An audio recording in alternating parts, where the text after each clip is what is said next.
Hello everyone. तो मैं हूं आपका दोस्त एडवोकेट तुलसीराम सिंह और आप देख रहे हैं मेरा यूट्यूब चैनल। तो कैसे हैं आप लोग? आशा करता हूँ स्वस्थ होंगे, मस्त होंगे। देखिए, आज जो अपना टॉपिक है वो देखिए, किस एक कोर्ट से दूसरे कोर्ट में किसी केस को ट्रांसफ़र करने के लिए जो बात आती है, कैसे किया जा सकता है, उसके लिए क्या क्लॉज है, मतलब क्या तरीका है, उन सब के बारे में हम बात करेंगे विस्तार से। देखिए आगे बढ़ने से पहले मैं एक चीज़ बताना चाहूँगा आप लोगों को कि देखिए, जो मैटर ट्रांसफ़र होते हैं उन सब के बारे में सीआरपीसी में आपके प्रावधान हैं, उन सब उस पर ध्यान रखते हुए ट्रांसफ़र किया जाता है।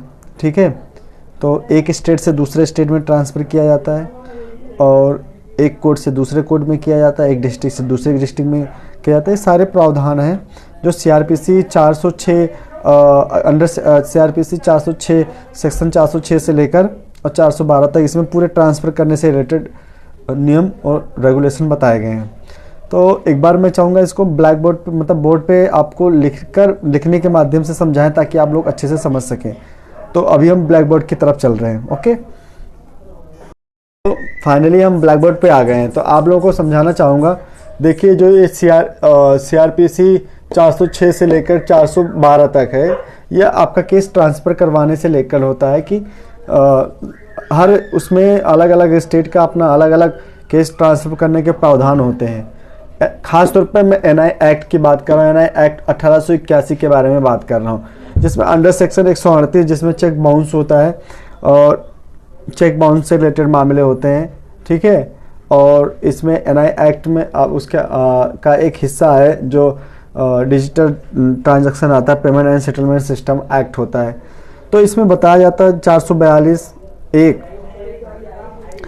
तो इस मामले में क्या होता है, जो सबसे पहले तो ये हम जानना चाहेंगे, जैसे कि आप लोग देख रहे हैं, जैसे कि मैं आप लोगों को बता रहा था, ये मामला होता क्या है। नागपुर में केस चल रहा होता है और उसको दिल्ली के द्वारका कोर्ट में ट्रांसफ़र करने की बात होती है।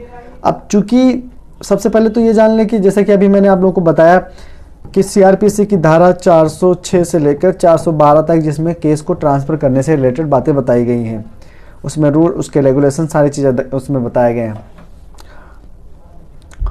और किस केस से किस कहाँ पे ट्रांसफ़र करवाना है उसके लिए उसके अलग अलग प्रावधान हैं। अब चूंकि एक स्टेट से दूसरे स्टेट में ट्रांसफ़र करवाना था, तो ये कहाँ पे केस फाइल हुआ? सुप्रीम कोर्ट में फाइल हुआ। जब सुप्रीम कोर्ट में इस केस को फाइल किया गया कि जो कर्नाटका, जो नागपुर में केस चल रहा है, ठीक है, उसको दिल्ली में द्वारका कोर्ट में ट्रांसफ़र कर दिया जाए। तो चूंकि जो विपक्षगण थे उन्होंने क्या कहा इसमें कि देखिए, जो विपक्षगण थे उन्होंने कहा था कि देखिए, जो क्या नाम है, एनआई एक्ट की धारा क्या कहते हैं 142(2) है या एनआई एक्ट की धारा 142(1) है। ठीक है, ये गैर अस्थिर क्लॉज है। इसके बावजूद मतलब होने के कारण से इसको ट्रांसफ़र नहीं किया जा सकता। बट सुप्रीम कोर्ट ने जैसे कि देखा,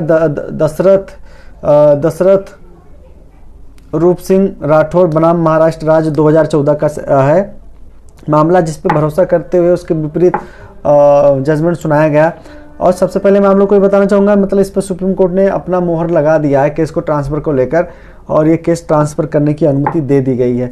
तो सबसे बड़ी चीज़ ये होती है कि देखो, जो सिचुएशन होता है, जैसे इसमें बहुत इसमें यह माना जाता है कि देखिए, जब जो केस ट्रांसफ़र होता है तो उसमें सबसे बड़ी चीज़ ये होती है कि देखिए, कुछ चीज़ें होती हैं, या केस जो ट्रायल होता है, तो एक मोटा मोटा आप लोगों को मैं बताना चाहूँगा कि जब केस ट्रायल शुरू होता है तो उसमें होता क्या है कि जैसे वहीं पे होता है ना, जैसे जहाँ पे क्राइम घटित होता है, वहाँ पे जहाँ घटनाएं घटित होती हैं, ट्रायल वहीं पे होता है, केस वहीं पे चलता है। बट कुछ सिचुएशन ऐसे आते हैं जिसकी वजह से वो कहीं मतलब उसको ट्रांसफ़र किया जा सकता है, ऐसा प्रावधान भी है।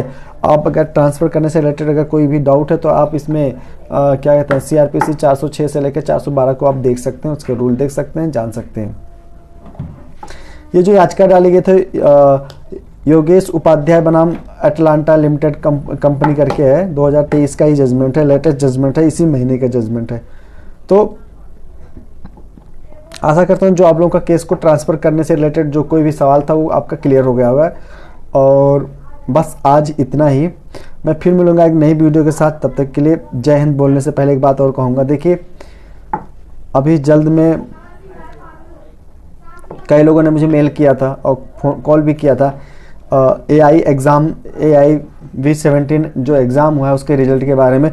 तो आप लोगों को वीडियो बहुत ज़्यादा बड़ा ना खींचते हुए मैं शॉर्टकट में बताना चाहूँगा। देखिए जो ऑल इंडिया बार एग्ज़ाम 17 का जो रिजल्ट आने वाला है वो अभी टाइम लगेगा, जब भी आएगा आप लोगों को इन्फॉर्म कर दिया जाएगा। तो अगर आप पहली बार इस चैनल पे वीडियो देख रहे हैं तो फटाफट सब्सक्राइब कर दीजिए, बेल आइकन को ऑल पे कर दीजिए, क्योंकि कोई भी वीडियो अगर डालूंगा तो आप नोटिफिकेशन आप तक पहुंचेगा। आप उस वीडियो को देखकर उससे बहुत सारा फ़ायदा आप सीख सकते हैं, बहुत सारी चीज़ें।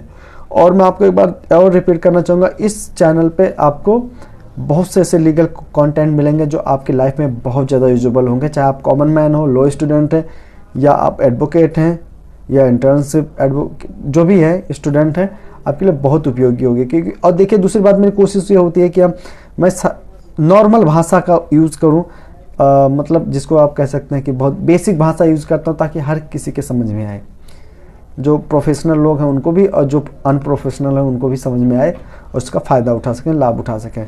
जय हिंद।